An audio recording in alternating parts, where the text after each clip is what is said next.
गयो कोसिला रानी लल्ला, मोहल्ले में हल्ला सो मच गयो।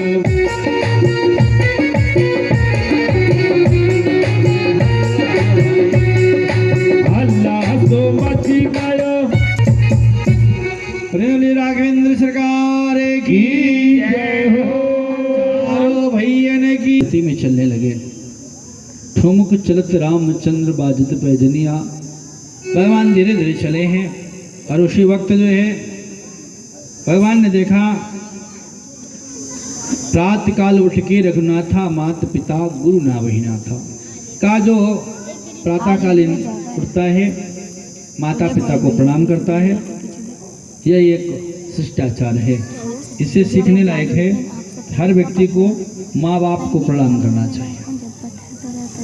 और प्रणाम करने से क्या मिलेगा? प्रणाम करने से आपकी 4 चीजें बढ़ती हैं। आयु विद्या यशो बलम, आपकी आयु बढ़ती है। अपने से बड़ों को प्रणाम करने से विद्या यश और बल। तो प्रातः काल उठ के रघुनाथा मात पिता गुरु ना वही माथा। जो अपने से बड़ों को प्रणाम करेगा उसे अवश्य करेंगे तो परिवार में रहता है। वही सोना, वही उठना, वही खाना, वही पीना, लेकिन संस्कार नहीं है। इस संस्कार को आपकी दायित्व है। आप खुद अपने से बड़ों को प्रणाम करो, अपने पति को प्रणाम करो, ठाकुर जी को प्रणाम करो, पृथ्वी को प्रणाम करो, तो स्वाभाविक है बच्चा भी देखेगा।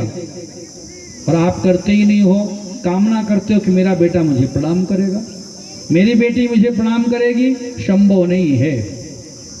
यदि आप अपने बच्चों को इज्जत नहीं दोगे और आप सोचोगे बच्चा मुझे इज्जत दे, तो संभव नहीं है। उस बच्चे को भी संस्कार देना आपका दायित्व है। बच्चे को आप कह करके बुलाना आपका दायित्व है। लेकिन आप तो रेटे पे करके बात करते हो और बाद में जो है गाली देते हो, तो भी गाली देगा। आज नहीं दे पाएगा, बुढ़ापे में देगा, क्योंकि आपने दिया है। कहा कैसे? कहा एक बार की बात है, एक सास और बहू थी। सास और बहू। तो सासू जो है जब बूढ़ी हो गई तो बहू नखरे वाली थी। बहू ने क्या किया, एक पतकी लाई। अब बूढ़ा आदमी जो है बेचारा स्वाभाविक है कि कई बार खाता, भूख लग जाती है, बर्तन धोना पड़ता और उसके बिस्तर के पास रख दे। नन्हा सा बालक था, उसी में दाल रोटी चावल जो भी मिलता था। दूसरा एक दिन गया बच्चा और बच्चे ने उठा लाया हंडी। ये तो पतकी छोटी सी लाई थी, बच्चा पड़ोस से दुकान से उठा के लाया हंडी और कहा ला करके घर में रख दिया। और जब रख दिया तो फिर बहू ने देखा बेटा तो क्या लाया है, तो उसने कहा मम्मी मैं तेरे लिए लाया हूँ। कहा क्यों? कहा तू जो दादी माँ को जो ना इसी में खाना देती है, तो तेरे लिए जब मेरी शादी होगी और मेरी बहू आई, मेरी जो पत्नी आएगी ना, तो मैं अपनी पत्नी से कहूँगा कि मेरी दादी माँ को मेरी मम्मी जो है मिट्टी के बर्तन में भोजन देती थी और तू भी जो है मिट्टी के बर्तन में भोजन प्राप्त करेगी। उसी वक्त ज्ञात हो गया, ज्ञान हुआ और वो मटकी का जो बर्तन था सास के पात्र को उठाकर फोड़ दिया और स्वच्छ कपड़े पहनाया, बिस्तर साफ किया, गंदगी थी साफ किया है और उस बच्चे के जो नए पात्र थे उसको भी बहा दिया है। इससे ज्ञात हुआ है जैसा आप करोगे वैसे बच्चा करेगा। इसलिए आपको जरूरत है बच्चे के साथ पंचवर्षम लाड़े 10 वर्षे ताड़े 100 वर्षे प्राप्त मित्रमाचरे। बच्चे के साथ अच्छा व्यवहार करें। तो भगवान ने भी माता पिता के साथ जो संस्कार था, गुरुकुल में पढ़ा था, उसका प्रभाव था, अच्छी शिक्षा मिली, सभी विद्याओं का अध्ययन किया है। गाधी तने मन चिंता व्यापी, बिनु हरि में रहीना निश्चर पाई।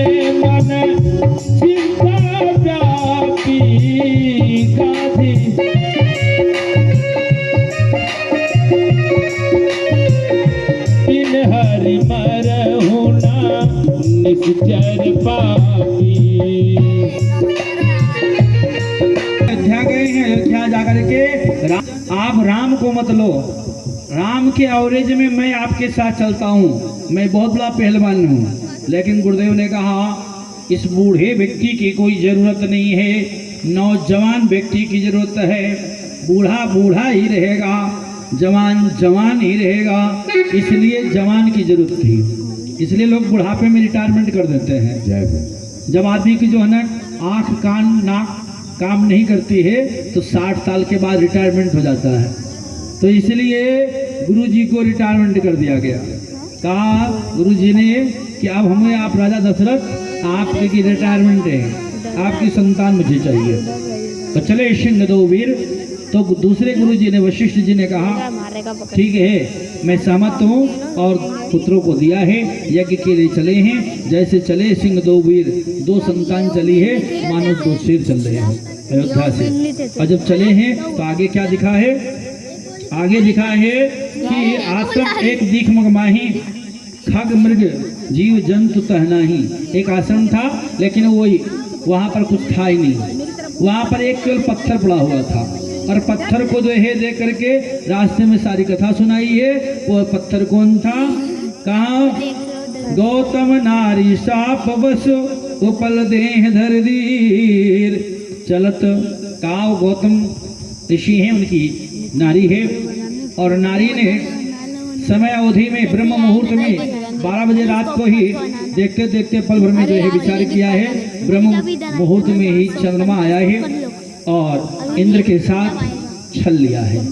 वो चले गए हैं गंगा स्नान करने और उस समय उसके सतीत्व का भंग किया। मृगा बना हुआ था उसको मारा है। चंद्रमा में इसीलिए दाग है। इंद्र को कहा तुम जा, जिस वस्तु के लिए आया हो तेरे शरीर में सहस्रों हो जाए। स्त्री का अंग हो गया है इंद्र के शरीर में। उसके बाद अपनी पत्नी को गौतम ऋषि ने श्राप दिया है, जा तू पत्थर हो जा। तू समझ नहीं पाई कि तेरा पति है कि परपुरुष है, इतनी कामाशक्ति हो गई तुझे, जा पत्थर हो जा। अंधेरे में जो है तुमने सहवास किया है इसलिए तू पत्थर हो जा। गौतम की नारी जो है पत्थर बन गई। का वही पत्थर है और वही संतों ने कहा है मुनि श्राप जुदेन्हा अति भल कीना परम अनुग्रह में मानी। कहा गौतम नारी ने कहा है भगवान जब आए हैं और कहा कुछ नहीं, इसे आपके चरणों की रज धूल की जरूरत है। चरणों की रज धूल भगवान श्री राम जी ने उस पत्थर पर पाँव रखा है। जैसे पत्थर पर पाँव रखा है उसमें से स्त्री बन गई है और उसी स्त्री को देख करके सशरीर वह वैकुंठ धाम को प्रस्थान की है। प्रेम भक्त भगवान की जय हो। तो आइए इसी क्रम में भगवान श्री राघव जी के और आगे बढ़े हैं, जनकपुर में पहुंचे हैं। पहले तालुका का वध किया है, जनकपुर पहुंचे हैं और जनकपुर में धनुष यज्ञ रखा था।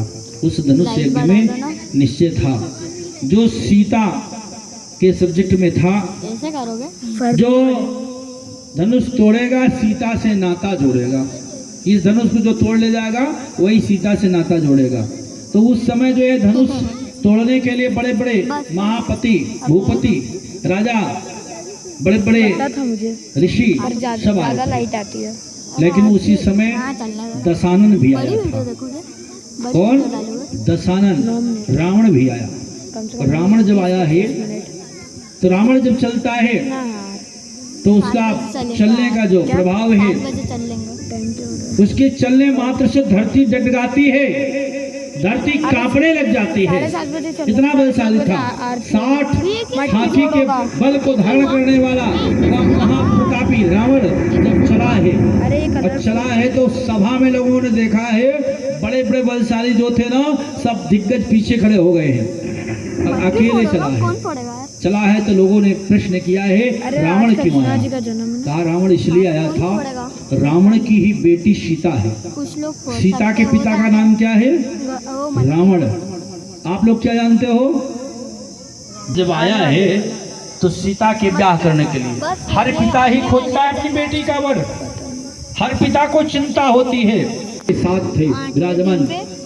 तो कहा रावण ने जैसे देखा है राम जी के मस्तिष्क को और देख करके कह दिया है, साथ में देखने आएंगे। देख करके क्या कहता है, हे, क्योंकि महाप्रकांड विद्वान था, जोशी था, लिलाट को देख करके कह दिया, हे राम तुम्हारी पानी पीने चल ले। दाई आंख के ऊपर सीता का ब्याह लिखा। तुम्हारी दाहिनी आंख के ऊपर जो है ये सीता का ब्याह लिखा हुआ है। और इतना ही नहीं, हे राम तुम्हारी दाई आंख के ऊपर सीता का ब्याह लिखा और बाई आंख के ऊपर लंका का विनाश लिखा। दोनों लिख दिया, रावण ने दोनों बता दिया। फिर क्या राम से आग्रह किया है, राम से महाप्रतापी रावण ने आग्रह किया कि हे राम, मैं ये कहता हूं तेरा ब्याह सीता से होगा। एक बार तुम सीता को, एक बार तुम सीता को लंका ले आना है। एक बार जरूर सीता को लेके आना, लंका जरूर दिखा के जाना। कहा क्यों? कहा जब विदाई होती है ना, जब बेटी की विदाई होती है तो पिता वहां से हट जाता है। हर बेटियों की पिता जो है, ससुर और पिता दोनों हट जाते हैं। कहा बेटी का रुदन नहीं सुनना चाहिए उस पिता को। आजकल जो है आर्टिफिशियल सिस्टम के कारण जो है मैरिज हॉल में लोग शादी करते हैं, वहाँ छोटी सी जगह रहती है तो पिता भी सभा में रहता है। अन्यथा नियम है कि जिस सभा में बेटी का कन्यादान कर दिया जाए और कन्यादान करने के बाद जब बेटी की विदाई हो तो पिता उस सभा से अलग हो जाता है। उसकी रुदन को नहीं सुनना चाहिए, क्योंकि बेटी क्या है, हस्ती है। वो बेटी जो सौभाग्य है, बेटी ही लक्ष्मी है, बट बेटी ही श्री है। कहा बेटी जब श्री घर से चले जाने लगे उस समय उसे डिस्टर्ब नहीं करना चाहिए। इसलिए रावण ने कह दिया बेटी एक बार सीता तो जरूर लंका आना। चौथे दिन आती ना, चौथ जिसे कहते हो, क्या बोलते हो, चौथ। ससुराल जाती है, चौथे दिन उसके घर वाले आते हैं और बेटी को ले जाते हैं। नियम है, लेकिन कहीं के प्रथाएं हैं महीना 100 महीना के बाद जाते हैं, लेकिन चौथ आती है। चौथ का भावार्थ है पीहर से कुछ सामग्री आती है। यहाँ पर भी यही हुआ है। और लास्ट में जो है उस राम जी का विवाह वाला के माध्यम से जो है श्री भगवान साम्ब सदा शिव की वो धनुष टूटी है। बरमाला लेके सखियां खड़ी हैं, एक कड़ी में दर्शाएंगे विवाहोत्सव में। तो जनकपुरे जनकपुरे उत्सव है भारी।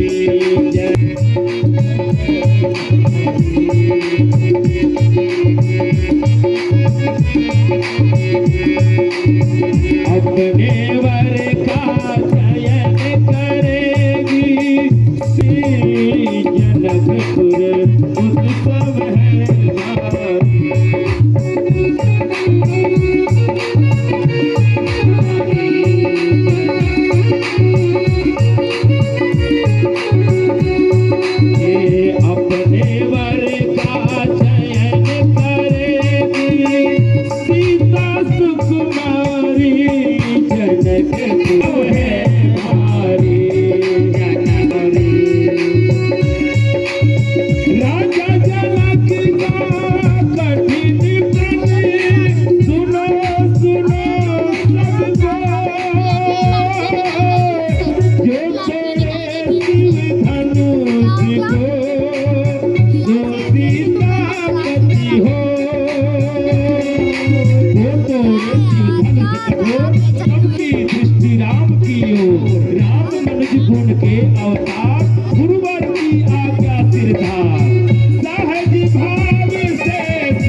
जय श्री राधे श्याम।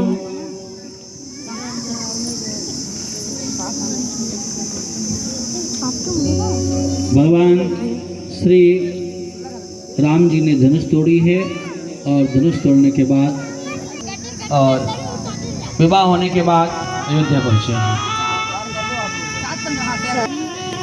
कौशल्या जी ने मुंह नहीं देखा है। अभी सब बहू है, कई बात नहीं आए। आप भी सास बनोगी, समय आएगा तो। सास का मतलब सांस ना लेने दे बहू को ही सास है। बहू को सांस ना लेने दे वही सास है। एक मिनट भी फुर्सत ना रखे, करती रहो काम, करती रहो काम। वहां पर बताया गया कि सासू माँ आई है, सासू माँ ने मुंह दिखाई दी है। क्या दिया है? मुख की दिखाई। और सोने का महल दिया है, कल से आ रहे हो? कल जिसे कब से आ रहा हूँ? कनक भवन कहते हैं अयोध्या में। कनक माने सोना, सोने का भवन दिया है कैकेयी जी। अब उसके बाद सुमित्रा जी आई हैं और सुमित्रा जी ने क्या दिया है? मुंह दिखाई में किचन दिया है। क्या दिया है? किचन। घर में जो बहू पहली बार जब पकवान बनाती है तो सासू माँ पहले नेक देती है और उसके बाद परिवार के हर सदस्य कुछ न कुछ भेंटी करते हैं। पहली थाली बनती है। हर लाइट लगाओ। जय श्री राधे श्याम। कहा उसके बाद नंबर किसका लगा है? अपनी माँ कौशल्या जी का। और जब कौशल्या जी आई हैं तो मुंह दिखाई में क्या दिया है पता किसी को? अच्छा, आप लोगों की सासू माँ ने क्या क्या दिया मुंह दिखाई में? नहीं बताएंगे? अच्छा, खाने का इससे काम नहीं चलेगा। हमारे जजमान कह रहे हैं कि गुरुजी जो है मेरी सासू ने जो है कान का दिया था। कान काट तो नहीं लिया। और लोगों को गले वाला दे। लेकिन वास्तव में जो सासू माँ ने दिया है वो कोई नहीं दिया है। जो सासू माँ ने दिया है वो कोई नहीं दिया है। ना जेठानी ना देवरानी, कोई नहीं देता है। सब तो केवल एक फॉर्मेलिटी अदा करते हैं, कोई 100 200 500 सोना चांदी। लेकिन जो सासू माँ ने दिया है वो कोई नहीं दिया है। क्या दिया है? अपना बेटा ही दान कर दिया है। लोग कहते हैं कन्या दान करते हैं, लेकिन मैं व्यास मन से कहता हूँ हर माँ अपना बेटा दान कर देती है और कह देती है जा बहू जा, आज के बाद ये बेटा मेरा नहीं है। इसकी शरीर का उपभोग करना, इसके शोहरत का उपभोग करना, इसके नाम का उपभोग करना, इसके वैभव का उपभोग करना, सब कुछ तुम्हारे उस माँ का है, सासू माँ का है जिसने पाला था अपने लिए बुढ़ापे के लिए। लेकिन जैसे बहू आती है वैसे हाथ सौंप देती है। कहा जैसे ही कौशल्या जी आई हैं और कौशल्या जी ने कमरे में प्रवेश करना चाहा, शांता जो ननद थी शांता जी ने कहा भाभी समझ जाओ। तो सीता जी कितने वर्ष की थी? सीता जी जो है 12 वर्ष की और राम जी 18 वर्ष के। कहा 12 और 18 का अंतराल था। कहा सीता जी को जैसे शांता जी ने कहा कमरे में सासू माँ आ रही ना, वैसे ही शांता जी के आने पर ननद का भाव ये है भाभी की इज्जत को ढको। और आजकल नंदे क्या करती हैं? भाभियों की इज्जत की धज्जी उड़ा देती है। लेकिन वास्तविकता ये है भाभी से उतना संबंध रखो, इतना स्नेह रखो कि कम से कम तुम्हारा ब्याह हो जाए, ससुराल जाओ और ससुराल से आने के बाद एक लोटा पानी मिल जाए। लेकिन अगर आपने अपनी जो है शादी से पहले अपनी भाभी की इज्जत उड़ा दी है तो याद रखना अपने जीवन में तुझे कोई सुख नहीं मिलेगा। कहा क्यों? कहा इसलिए वो भाभी साक्षात लक्ष्मी है। और तुम भी भाभी बनोगी किसी न किसी की, तो इसलिए तुम्हारे साथ भी वही होगा। कहा सबकी बारी बारी, आज हमारी कल तुम्हारी, आज हमारी कल तुम्हारी। ये मत सोचो कि कोई बड़ा है, सब एक समान है, सबके साथ वही होगा। लास्ट में भगवान ने देखा है और मैया कौशल्या जी आई हैं, उन्होंने बड़े प्यार से कहा, हे राघव, इतने शर्म में परिपूर्ण थे। राघव जी कमरे में प्रवेश करते हैं, सीता जी उठ करके प्रणाम करती है। पहले सासू माँ को प्रणाम किया है, फिर पति को प्रणाम किया है। उसके बाद सासू माँ ने कौशल्या जी ने कहा, बेटी अब मैं तुझे क्या दूं, कुछ है नहीं मेरे पास, मेरे पास मेरा बेटा था लेकिन अब मेरा नहीं है, अब वो मेरा नहीं है। कहा वो बेटा भी किसी और का था, बेटा लक्ष्मण भरत शत्रुघ्न के थे, लेकिन आज वो बेटा भी छिन गया। उन्होंने कहा मेरा कुछ भी नहीं है बेटी, आज मैं तुझे सौंपती हूँ। राम जी को पकड़ा हाथ और सीता जी के हाथ में पकड़ा दिया है और पकड़ा करके कहा है दोनों के, एक दाहिने तरफ राम जी को, बाएं तरफ जानकी जी को लाई है और दोनों के सिर, देखिए कितनी सौहार्द की बात है, इसे सीखिए। अपने माँ बाप के चरणों में आपका हमेशा सिर होना चाहिए। सीता जी ने किया है, राम जी भी झुक करके प्रणाम किया है। उसी वक्त अचल रहे आही बात तुम्हारा, जब तक गंगा जमुन जलधारा, जब तक गंगा जमुना कावेरी त्रिवेणी में जल रहे तब तक तेरे मांग का सिंदूर अमर रहे, यही कह करके मैया ने आशीर्वाद दिया है। और आशीर्वाद दिया उसी समय होली का पर्व आया है कुछ क्षणों के बाद। और होली का जब पर्व आया है, अब सीता जी के ने जो है राम जी के दोनों चरणों के अधिकारी हो गए थे। लक्ष्मण जी मूर्छित होकर के गिर पड़े हैं। उसी समय जब गिरे हैं तो भाभी ने देखा है और लक्ष्मण को उठाया है और लक्ष्मण से कहा, भैया क्यों आप गिर पड़े हो। उस समय लक्ष्मण ने कहा, भाभी मुझे एक वरदान दो। वरदान ये है, मैं चाहता हूँ यदि मुझे कुछ देना चाहती हो तो एक चरणों की सेवा तो कम से कम मुझे दे दो। आपने दोनों चरणों की सेवा रख लिया है, यही मेरे जीवन का आधार है, यही मेरे जीवन का साक्षात्कार है। जो राम जी की चरणों की सेवा नहीं कर सकता है जीवन में कुछ भी नहीं कर पाएगा। मैंने अब तक सेवा किया है, आगे भी सेवा का अवसर देना।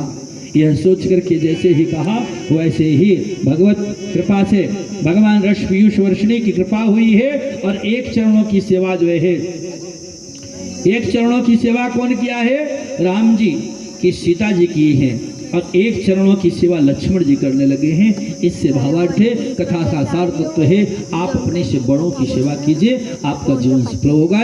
इसी क्रम से राम राज बैठे त्रिलोका हर्षित गए भेष अशोका। राम राज में किसी प्रकार किसी को कोई कमी नहीं होती। आज आप जानते हो आप कुछ भी करो लेकिन ठाकुर जी के चरणों में श्री राम में सब जग जाने करहु प्रणाम जोर जुग पाने।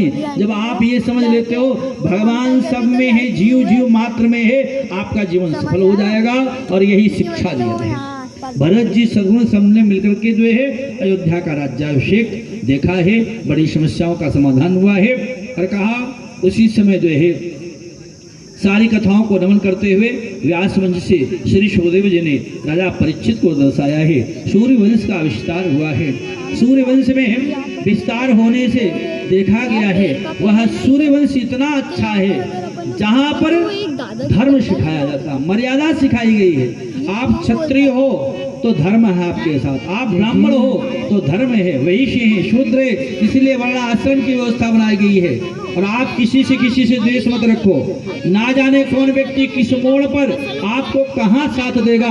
जीवन में संबंध जोड़िए, संबंध तोड़िए मत। यही राम चर्चा राम कथा सिखाती है। जीवन में राम कथा के माध्यम से सीखे, संबंध जोड़ो, संबंध तोड़ो मत। ठीक है, आपका नहीं बनता है, नहीं समझ में आती है तो आप किसी अपशब्द को मत प्रयोग करो, धीरे से रास्ता मोड़ लो, आप चलते जाओ, अगले मार्ग में जाओ। लेकिन कम से कम संबंध अगर रहेगा तो किसी भी मोड़ पर वो अपने को साथ दे सकता है। इसलिए जीवन में राम कथा से सीखने लायक है कि संबंध अच्छा होना चाहिए। अब कृष्ण कथा से सीखें। कृष्ण कथा में चंद्रवंश का विस्तार हुआ। चंद्रवंश में जो है भगवान के दो नेत्र है, चंद्रमा मनसो जात चक्षो हो सूर्यो अजायत। सूर्य और चंद्रमा भगवान के दो नेत्र हैं। सूर्य वंश में भगवान ने 9वीं तिथि में जन्म लिया था। अब भगवान ने कहा, लक्ष्मण जी ने कहा, भैया आप हमेशा जो है आप बड़े बन जाते हो, मैं छोटा बन जाता हूँ, और छोटा जब बनता हूँ तो छोटे का जो काम है अपने से बड़ों को सम्मान देना। तो छोटे की भी इच्छा कह रही है एक आध बार मुझे बड़ा बना दो। राम जी ने कहा ठीक है, कृष्णावतार में मैं आपको बड़ा बना दूंगा। अब इधर जो है वसुदेव, नंद, उपनंद, सुनंद, यदुनंद 4 भाई हैं। जो यदुवंश का विस्तार है, 4 भाई हैं। चारों भाइयों के बीच में बड़ा प्रेम है, और उसी प्रेम की पराकाष्ठा में बाबा वसुदेव का विवाह रोहिणी जी से हुआ है। बाबा नंद का विवाह मैया यशोदा